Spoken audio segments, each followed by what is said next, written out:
Jésus fut si complètement consacré à la volonté de son Père. Il ne faisait pas que refuser, résister, réprimer, maîtriser, rejeter. Le mobile de tout cela était sa consécration absolue à la volonté du Père. La volonté du Père était la chose dominante, la réalité la plus positive dans sa vie, du commencement à la fin. Et la volonté du Père s'exprimait en tout détail de la façon la plus méticuleuse. Ceci a été établi durant toute sa vie sur terre. Il a livré sa vie à la volonté du Père. Ceci a été premièrement établi durant les 30 ans de ce que nous appelons sa vie privée. Ces 30 années-là furent également divisées en deux. Vous remarquez cette division dans l'évangile de Luc au chapitre 2.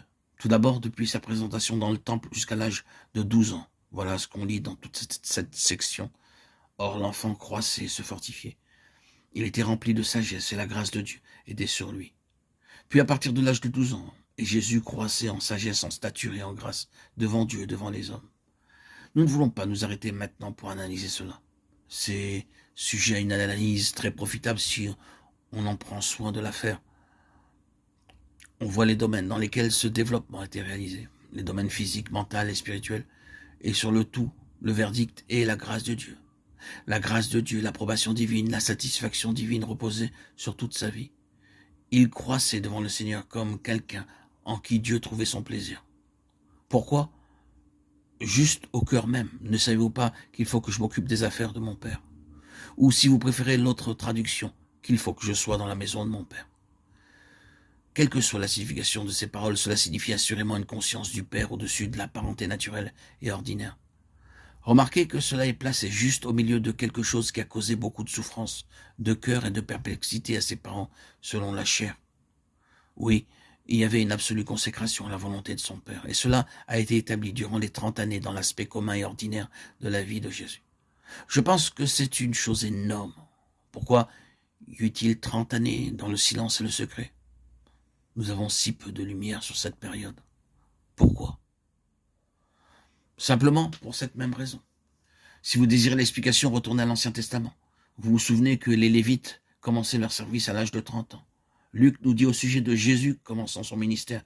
Jésus avait environ 30 ans lorsqu'il commença. Luc 3, 23. Le Seigneur Jésus était en type un Lévite, quoiqu'il vînt de la tribu de Juda. Comparé Hébreux 7, 13, 14. Mais l'entrée officielle d'un Lévite dans son ministère à l'âge de 30 ans n'était jamais bon gré mal gré.